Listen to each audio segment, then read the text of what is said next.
오늘 함께 나눌 하나님 말씀은 창세기 3장 1절에서 7절 말씀입니다. 창세기 3장 1절에서 7절 말씀.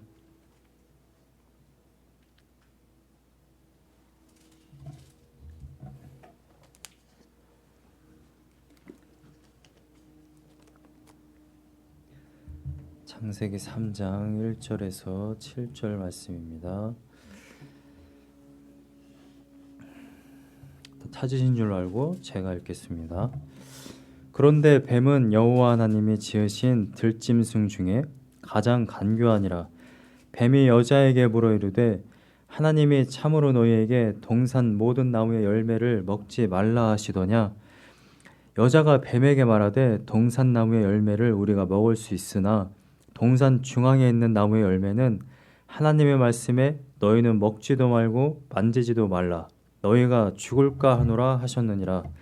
뱀이 여자에게 이르되 너희가 결코 죽지 아니하리라. 너희가 그것을 먹는 날에는 너희 눈이 밝아져 하나님과 같이 되어 선악을 알 줄 하나님이 아심이니라. 여자가 그 나무를 본즉 먹음직도 하고 보암직도 하고 지혜롭게 할 만큼 탐스럽기도 한 나무인지라. 여자가 그 열매를 따먹고 자기와 함께 있는 남편에게도 주매 그도 먹은지라. 이에 그들의 눈이 밝아져 자기들이 벗은 줄을 알고 무화과 나무 잎을 엮어 치마로 삼았더라. 아멘. 네, 오늘 본문 말씀을 토대로 비극의 시작이라는 제목으로 함께 말씀을 나누려고 합니다. 많은 사람들이 이러한 질문을 하죠. 왜 이렇게 세상이 힘드냐? 왜 전쟁이 있느냐? 왜 기아가 있냐? 왜 가난이 있냐? 왜 슬픔이 있냐? 왜 아픔이 있냐? 이 세상에 도대체 왜 이러한 고통이 있냐? 라고 사람들이 질문합니다. 힌두교나 불교 같은 경우에는 모든 것의 원인을 그래서 고통이라고 봅니다. 결국 타고 들어가 보니까 고통이더라. 근데 고통이 진짜냐? 라는 생각을 했다라는 것이죠. 이 불교의 철학자들이 그래서 생각해낸 것이 고통은 가짜야 라고 이제 결론을 내린 겁니다. 가짜라는 것이 무슨 말이냐면 색즉 시공이라는 거죠. 눈에 보이는 것은 다 가짜야. 이것은 다 허무한 거야. 이것은 진짜가 아니기 때문에 우리가 여기서 매일 필요가 없어 라고 이야기하고 있는 겁니다. 정말 말도 안 되는 이야기죠. 정말 이것이 우리 눈에 보이는 것이 고통이 아픔이 가짜라고 한다면 정말 매일같이 한번 바늘로 자기 손등을 한번 찍어 보라는 겁니다. 굉장히 아프거든요. 그것이 가짜라면 아프지 말았어야죠. 근데 정말 아프다라는 겁니다. 문제는.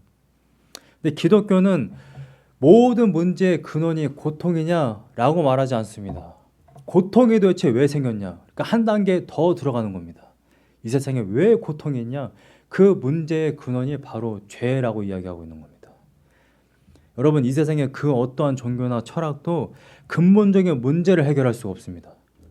여러분, 우리가 문제를 정확하게 알아야 치료를 받습니다. 내가 병원에 갔는데 내가 이게 왜 아프지? 분명히 진단을 받아야 되는 거예요. 그리고 정확하게 진단을 내려야 우리가 거기에 맞게 치료를 해나갈 수 있는 겁니다. 저는 머리가 아파서 갔는데 의사가 자꾸 배를 봐요. 그러면은 완전 사이비인 것이죠. 우리가 해결해야 되는 문제, 죄의 문제를 해결해야 되는 겁니다. 그래야만 고통이 없어지는 거예요. 그래야 아픔이 없어지는 겁니다. 그래서 영원한 복락을 누릴 수 있는 거예요. 그래서 기독교는 이 죄의 문제를 도대체 어떻게 해결할 거냐, 거기에 대한 대답을 분명하게 제시합니다. 구약에서부터 요한계시록까지. 그 대안이 무엇입니까? 네, 예수 그리스도입니다. 죄를 누구도 해결할 수가 없어요. 왜냐하면 이건 본성이기 때문에. 본성이라는 건 이런 거죠. 강이 밑에서 그러니까 하류에서 상류로 거슬러 올라갈 수 없다라는 겁니다. 사과가 땅에 떨어지는 사과가 하늘로 올라갈 수 없는 것, 이게 거스를 수 없는 거예요. 그러니까 죄인인 타락한 본성을 가지고 있는 우리가 스스로 이 죄의 문제를 해결하고 우리가 선인이 될 수 있냐, 과연 신이 될 수 있냐, 그럴 수가 없다라는 겁니다. 우리의 힘으로는 도저히 구원할 수 있는 방법이 없기 때문에 하나님께서 직접 우리를 창조하신 그 하나님께서 이 땅에 오셔서 그 죄의 문제를 해결하신 것입니다. 이것을 믿으시길 간절히 소망합니다. 여러분, 이 죄의 문제를 해결해야 되기 때문에 예수 그리스도가 이 땅에 오셨고 예수 그리스도를 믿음으로 말미암아 우리가 구원을 받는 것입니다. 이것이 바로 기독교 신앙입니다. 오늘 본문 말씀을 보면 이 죄의 문제가 어떻게 시작되었는지 또 도대체 죄의 그 본질이 무엇인지를 보여주는데 오늘 본문 말씀은 이렇게 시작합니다. 3장 1절 말씀이 그런데라고 시작하죠. 그런데. 그러니까 그런데라는 말이 무슨 말입니까? 역접의 그런 의미잖아요. 그러니까 앞에 있는 2장 마지막 절의 그 이미지와 전혀 다른 이미지가 지금 보여주고 있는 겁니다.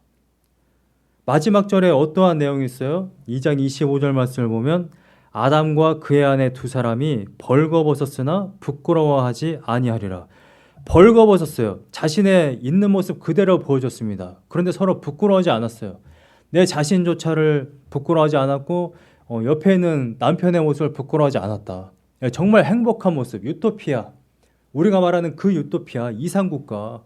정말 행복한 그런 에덴 동산의 모습을 지금 2장에서 보여주고 있는 겁니다. 그런데 그 2장, 그 행복했던 모습에 뭔가 어떤 위기가 닥치고 있다라는 것을 지금 암시하는 그런 접속사가 지금 등장하고 있는 겁니다.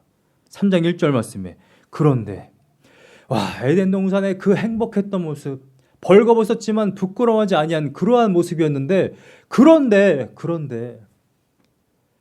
뭔가 어떤 일이 지금 발생하고 있다. 이렇게 시작하고 있는 겁니다. 어떠한 일이 발생했어요? 하나님께서 지은 것 중에 가장 간교한 것. 사실 원어의 이 단어를 보면 그냥 슬기로운 거예요. 슬기로운 거. 지혜로운 겁니다. 근데 지혜로운 것, 정말 슬기로운 것이 하나님을 등졌을 때에는 그것이 간교한 게 되는 거예요. 여러분, 우리 편에 있는 정말 똑똑한 전쟁을 치르고 있는데 우리 편에 있는 가장 훌륭하고 똑똑한 이 공작원이 있다고 한번 생각해 보세요. 내 편이면 그 사람이 정말 지혜롭고 슬기롭고 정말 듬직한 한 그러한 공작원일 거예요. 그런데 이 공작원이 상대방 입장에서 봤을 때는 아주 무서운 간교한 자가 되는 겁니다.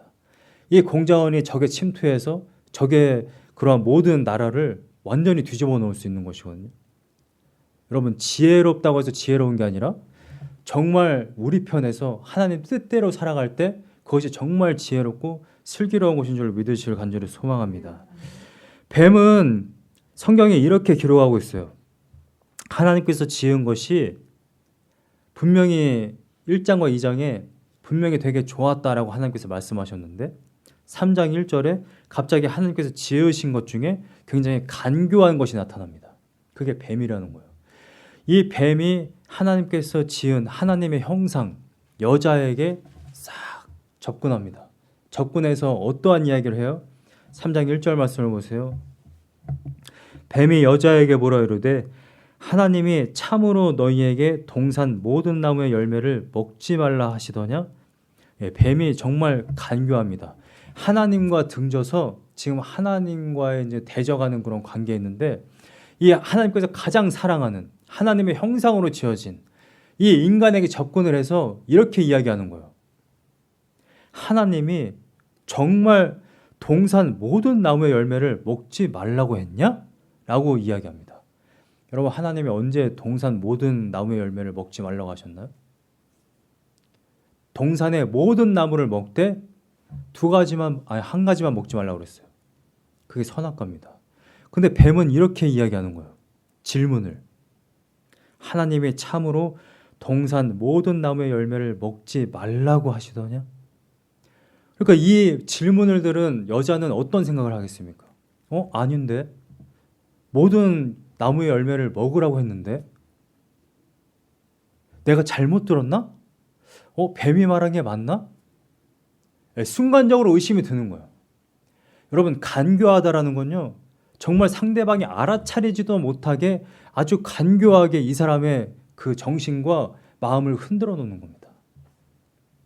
여러분, 오늘날 TV나 이러한 문화, 세속적인 문화 가운데 우리가 기독교 신앙생활을 하기 어려운 이유가 뭐냐면 아예 대놓고 막 기독교를 욕하고 막 하나님을 대적하면 이 드라마, 이 영화 안 되겠네?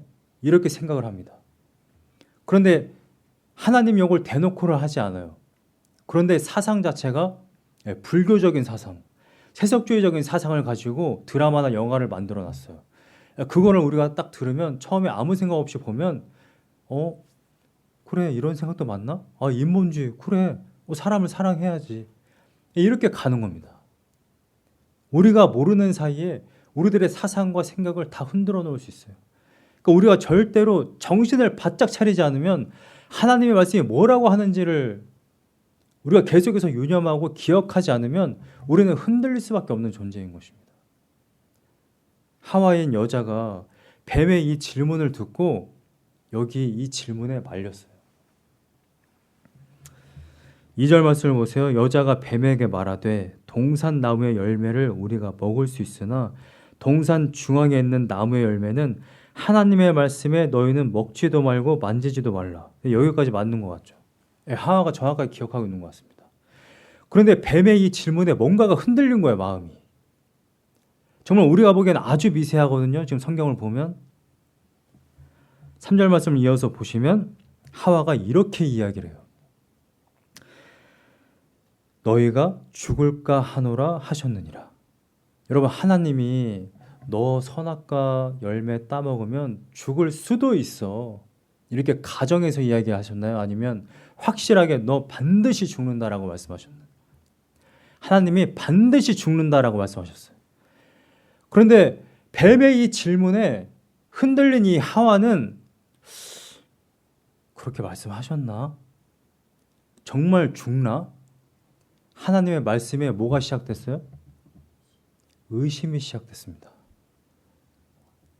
여러분, 하나님이 죽는다 하면 죽는 줄 알아야 돼요. 그런데 죽을까 하노라, 자기 생각으로 하나님의 말씀을 비틀어 버리는 겁니다. 여러분, 이게 굉장히 무서운 거예요. 우리가 그냥 보기에는 별일 아닌 것 같아요. 근데 이 죽을까 하노라 가정법으로 바꾼 이 말 한마디 때문에 온 인류가 지금 이 고통을 당하고 있습니다. 정말 별거 아닌 것 같은데. 여러분, 하나님의 말씀은 있는 그대로 믿어야 할 줄로 믿으시길 간절히 소망합니다.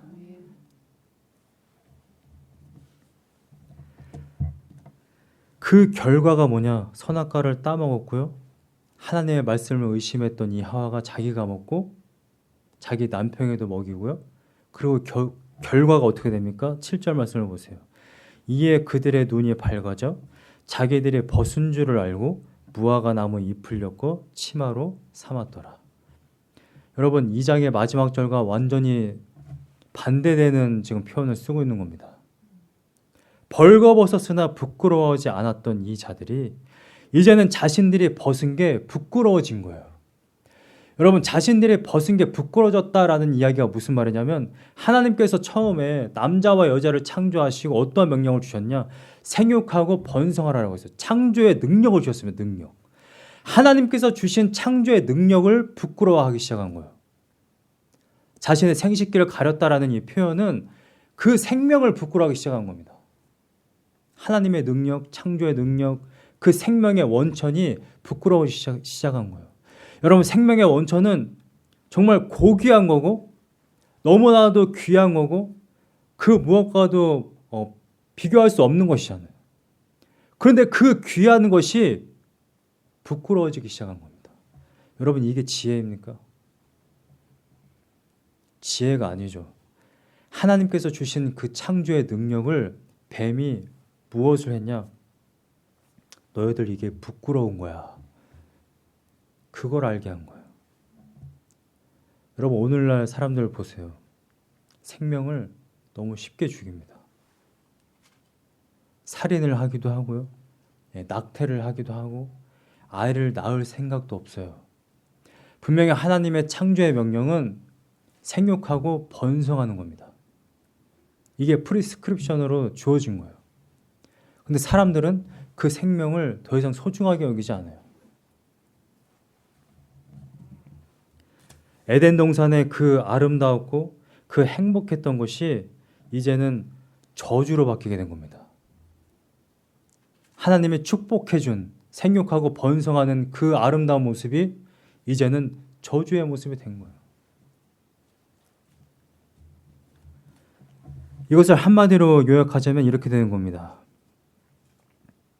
이에 그들의 눈이 밝아져 자기들이 벗은 줄 알고 무화과 나무 잎을 엮고 치마로 삼았더라. 더 이상 우리가 생육하고 번성하는 그 모든 것들, 하나님께서 지으신 모든 것들, 하나님께서 창조한 모든 것들이 마음에 안 든다라는 거예요.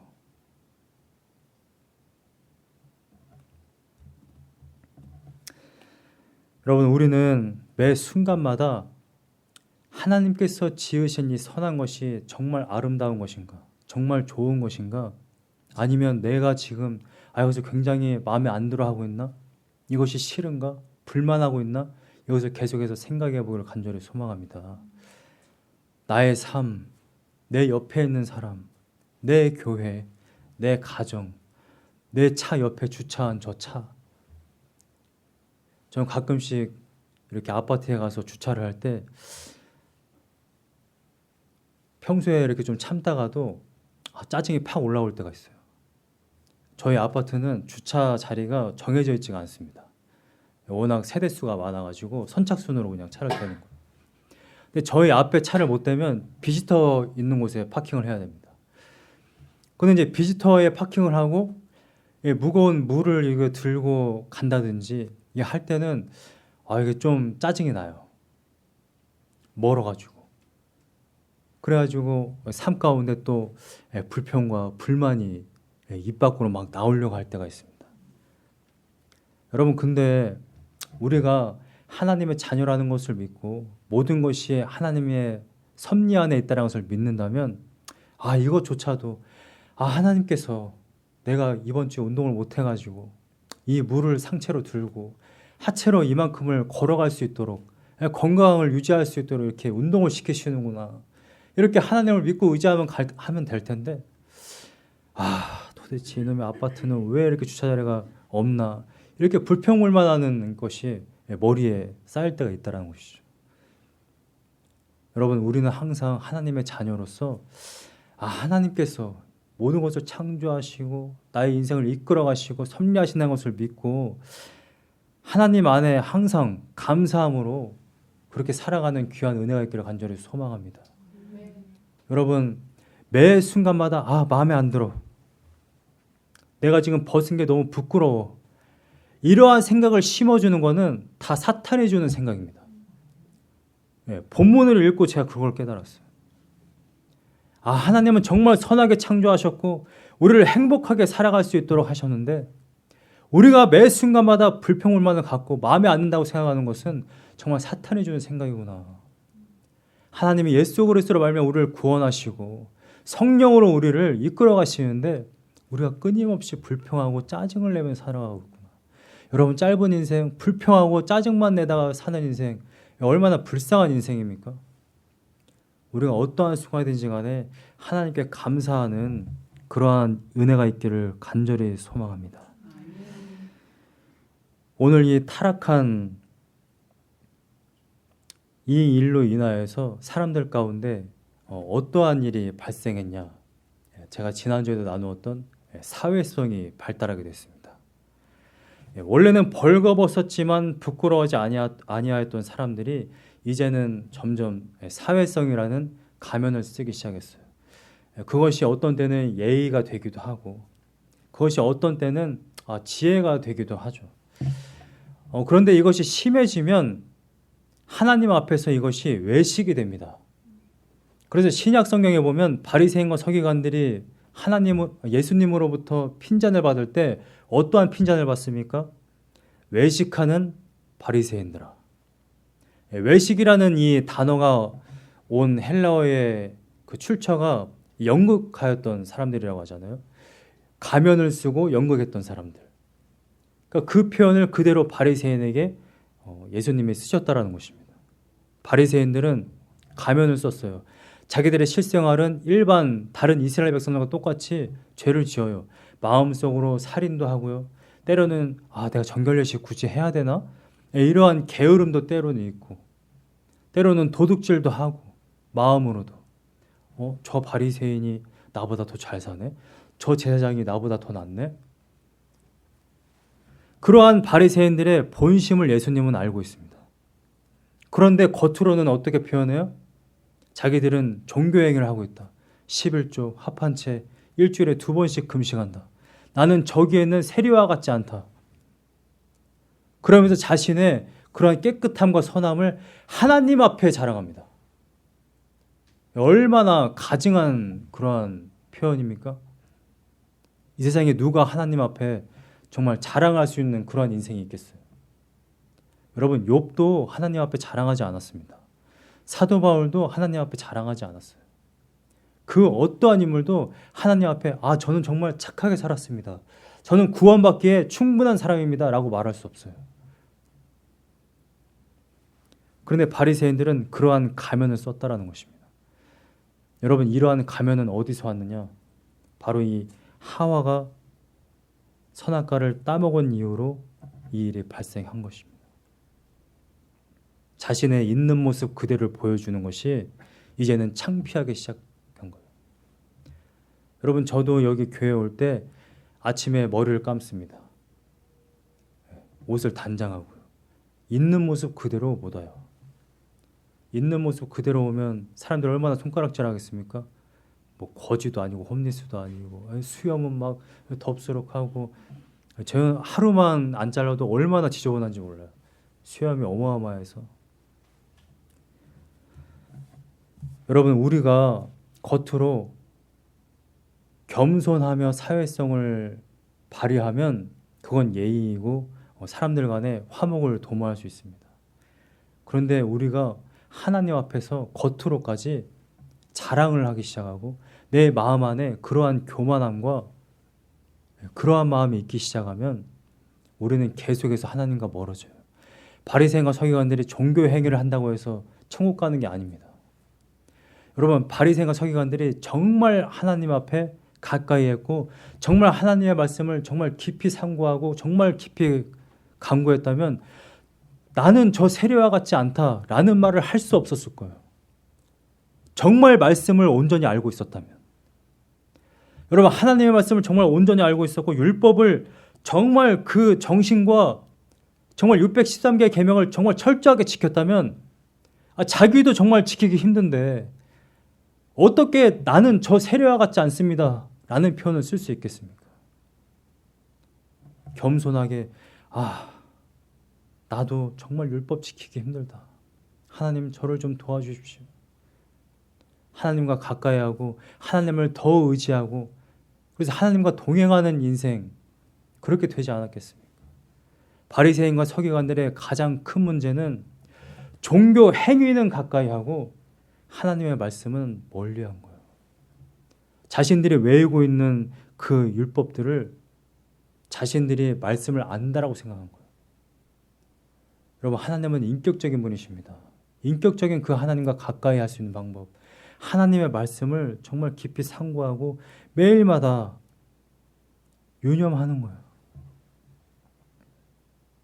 행위만 하는 게 아니라 하나님과 정말 친밀하게 가까이 하는 것입니다. 제가 제 아내와 커피숍에 가서 커피를 마신다고 한번 생각해 보세요. 그런데 커피를 마시면서 서로 핸드폰만 해요.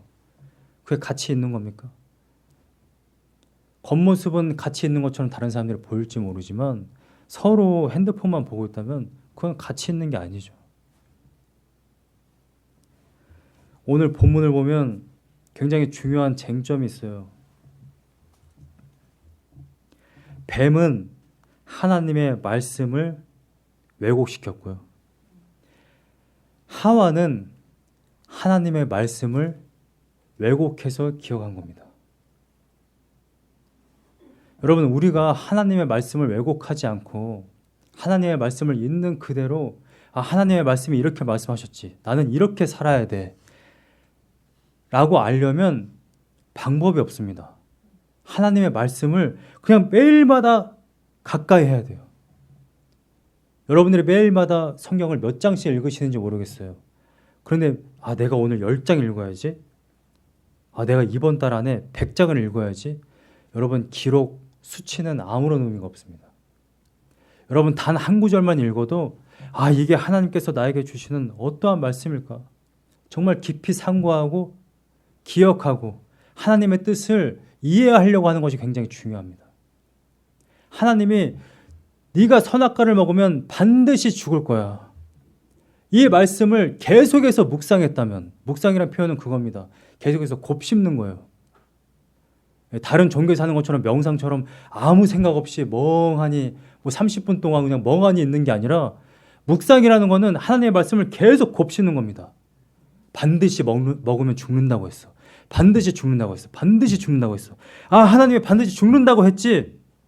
왜 선악과를 먹으면 반드시 죽을까? 도대체 죽는다는 게 뭘까? 계속 곱씹었어야 돼요. 계속 곱씹었다면 당연히 기억이 되고 하나님의 뜻대로 살아갔을 겁니다. 여러분, 기독교인들이, 현대 기독교인들의 가장 큰 문제는 말씀을 묵상을 안 해요. 계속 기록만 합니다. 기록을 가르쳐요. 수치화합니다. 나는 10장 읽었어. 나는 성경 몇 독을 했어. 여러분, 성경 몇 독을 해도 하나님을 몰라요. 여러분, 성경 몇 독 하는 건 아무런 의미가 없어요. 하나님은 단어 하나로도 우리에게 말씀하실 수 있는 분입니다. 하나님의 말씀을 상고하고 기억하시기를 간절히 소망합니다. 말씀이 중요해요. 뱀이 하나님이 참으로 너희에게 동산 모든 나무의 열매를 먹지 말라고 하시더냐? 라고 물어볼 때 하와는 이렇게 대답했어야죠. 하나님이 말씀하시되 먹으면 반드시 죽는다고 했다. 하나님의 말씀하시되. 이게 굉장히 중요합니다. 여러분, 똑같이 사단에게 시험 당했던 한 인물이 있습니다. 예수님이죠. 유일하게 사탄의 시험에 승리하신 분. 그런데 그 예수님이 그 사단의 시험에 어떻게 이겼습니까? 이렇게 말씀하셨어요. 기록되었으되. 예수님이 이렇게 말씀하지 않으셨습니다. 내 생각에는 저 꼭대기에서 떨어져 봐야 내가 세상을 다 가질 것 같지 않은데? 이렇게 말씀하시지 않으셨다는 겁니다. 하나님이 말씀하시되. 마태복음 4장 말씀을 함께 보실까요? 마태복음 4장 1절부터 보면 예수님이 시험을 받으러 광야로 가시는데 2절 말씀에 40일을 밤낮으로 금식하신 후에 이 시험이 있습니다. 근데 그 40일을 밤낮으로 금식하신 후에 시험하는 자가 와서 예수께 이렇게 말합니다. 내가 만일 하나님의 아들이거든 명하여 이 돌들로 떡덩이가 되게 하라. 여러분, 40일을 금식하고 있는데 사단이 와서 이렇게 이야기해요. 야, 네가 정말 하나님 아들이면 이 돌을 떡되게 한번 해봐. 여러분, 제가 한번 생각을 해봤어요. 제가 40일을 금식했어요. 40일 금식했으면 육체는 얼마나 약해질지 모르지만 얼마나 정말 신실하겠어요. 밤낮으로 말씀밖에 볼 게 없고 기도밖에 할 일이 없는데. 근데 바로 그때에 사단이 와가지고 시험하는 겁니다. 야, 저 돌들로 한번 떡덩이 되게 해봐. 여러분, 제가 어떻게 할 것 같아요? 내가 40일 금식했기 때문에 이 정도 능력은 되지. 떡 대박. 떡을 하든지 아니면 돌을 한번 이렇게 싹 해가지고 들어 올리든지 이 정도 되지 않겠습니까? 근데 이러한 의미가 아니잖아요. 그죠? 떡덩이가 되게 하라라는 이 의미는 그 배고픈 순간에 이 돌을 떡이 되게 해서 한번 먹어봐 라는 이러한 의미잖아요. 내가 이제 금식 끝내고 사실 떡을 먹어도 되지만 내가 네 말대로는 안 해. 사람이 떡으로만 살 것이 아니야. 내가 지금 이거 안 먹어도 살아. 하나님의 말씀으로 산다. 예수님이 분명하게 이렇게 말씀하셔서 4절 말씀에 예수께서 대답하여 이르시되 기록되었으되. 구약의 하나님 말씀을 인용하잖아요. 사람이 떡으로만 살 것이 아니요 하나님의 입으로부터 나오는 모든 말씀으로 살 것이라 하였느니라. 여러분, 6절 말씀에도 예수님이 이렇게 말씀하세요. 내가 만일 하나님의 아들이거든 뛰어내리라 이렇게 이야기하니까 예수님이 말씀하십니다. 기록되었으되. 7절 말씀에도 또 기록되었으되. 여러분, 우리는 사단의 시험에 넘어가는 게 아니라 하나님의 말씀을 붙들고 뭐만 하면 돼요? 10절 말씀을 보세요. 이에 예수께서 말씀하시되 사단아 물러가라. 기록되었으되 주 너의 하나님께 경배하고 다만 그를 섬기라 하였느니라. 사단이 뛰어내려라. 내가 너를 온 세상의 주인으로 만들겠다. 예수님이 말씀하시는 거예요. 주 너의 하나님께 경배하고 다만 오직이란 뜻이에요. 오직 그만 섬기라. 오직 하나님만 섬기라. 내가 너의 말에 듣지 않겠다. 오직 하나님의 말씀만 듣겠다. 내가 오직 하나님만 경배하겠다. 여러분, 타락과 우리들 삶 가운데 고통이 일어나는 이유는 너무 간단해요.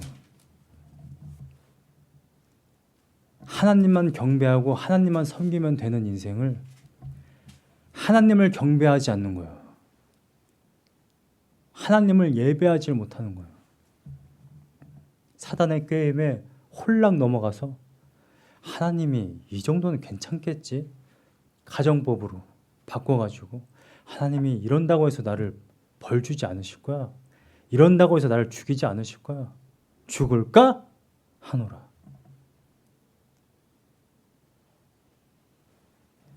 오늘 본문 말씀 1절 말씀을 다시 보시면 뱀이 여자에게 물어 이르되라는 이 표현은요. 문법의 형태를 보면 계속적인 용법이에요. 미완료. 무슨 말이냐면 뱀이 하와에게 와서 그냥 한 번 이야기한 게 아니라는 겁니다. 하나님의 참으로 동산나무의 모든 열매를 먹지 말라고 하되 이 간단한 이야기를 한 게 아닙니다. 사단이 하와에게 와서 계속 얘기한 거예요. 야, 먹어도 돼. 하나님의 의도는 그런 게 아닐 거야. 먹어도 돼. 괜찮아. 저거 열매 하나 먹는다고 해서 뭐 무슨 일이 벌어지겠어? 하나님이 정말 이 동산나무의 모든 열매를 먹지 말라고 했냐? 하나님이 먹으라고 하셨잖아. 먹어봐. 계속 집요하게 하와를 물고 늘어진 거예요. 이게 그러한 표현입니다. 그러한 표현. 여러분, 베드로가 예수님을 배반하죠. 예수님이 분명하게 말씀하셨습니다. 사단이 너를 밀가부르듯 하려고 너에게 지금 접근하고 있다. 여러분, 사단은요 절대 그냥 물러서는 법이 없어요. 그리고 누군가에게 접근했을 때 그냥 적당히 하고 말지. 믿음으로 한번 시험을 성공하면 됐어. 쟤는 안 되겠네 하고 그냥 가지 뭐. 이러한 존재가 아닙니다. 사단은 끊임없이 교회들을, 끊임없이 성도들을 계속해서 미워하고 고통받게 하고 유혹에 빠지게 해서 어떻게든 하나님 뜻대로 못 살게 하는, 그게 사단의 계략이에요. 그게 사단의 뜻입니다. 절대 그냥 한번 딱 시험 던졌더니 이 성도님이 성공했어요. 유혹에 넘어가지 않았어. 이 성도는 안 되겠네. 이 집사님은 안 되겠네. 이제 다른 교회로 가야지. 그러지 않는다는 거예요. 사단은 끊임없이 계속해서 괴롭혀요. 절대로 서지 못하도록, 절대 하나님의 뜻대로 살아가지 못하도록. 여러분, 이거는 우리들의 실존입니다. 이 땅에 살아가는 동안 사단의 공격을 피할 수가 없어요. 그런데 공격이 아무리 와도 승리할 수 있는 방법이 있습니다. 하나님의 말씀으로 승리하는 겁니다. 기록되었으되 오직 주 하나님만 섬기라. 여러분, 하나님만 예배하면 그 어떠한 문제도 해결할 수 있어요. 내가 먹고 사는 문제, 교회의 문제들. 여러분, 모든 문제는요 항상 사단의 꾀임에 넘어가서 선악과를 따먹는 거예요. 내가 신이 돼야지. 내가 지혜롭게 돼야지. 내가 이 탐스러운 거 먹어야지. 여러분, 거기서 고통이 시작되는 겁니다. 해결하는 방법은 단 하나예요. 하나님을 예배하는 겁니다. 오직 하나님만 예배하는 거예요. 여러분, 이 켄터키 미션 교회가 오직 하나님만 예배하고 하나님만 섬기는, 그래서 이 인생 살아가는 동안 항상 승리하고 하나님의 축복을 받는 귀한 은혜가 있기를 간절히 소망합니다.